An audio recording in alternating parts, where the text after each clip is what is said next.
Hey guys, welcome to the next part of the video. So let's get started. Number 29. Create new sheets from values in a list using a pivot table. So we've got a list of sheet names and we want to create one sheet for each name on the list. This is a three-step process. First is to insert a pivot table. Second is to create a filter based on the sheet names. The third is to show report filter pages. After that we have to do some cleanup. So let me show you how this all works. So I've copied the sheet names into a new sheet. I click on insert, click on pivot tables, create a pivot on a new worksheet. Then inside the pivot table field I will down to filters. Then back up to say where it says pivot tables analyzed, we're gonna say options.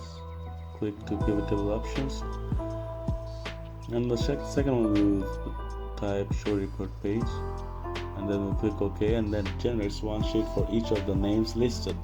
We've got to do some cleanup, so I'm going to hit shift and select Saturday, which means I've selected all these sheets from Sunday to Saturday. I need to delete this in columns A and B because we don't want it, so I'll press delete and I will right click and delete the columns.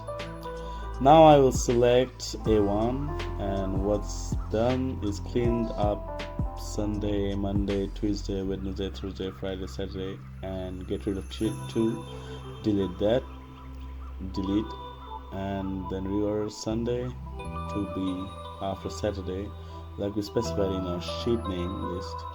Now that is quite a lot of hassle, so many steps to remember, and if it's a good trick if you got to say 10 different worksheets. If you do this regularly, check out the last tip number 30, which does this much faster. All for today. Thank you for watching the video. Stay connected with us to watch more videos like this. Have a great day.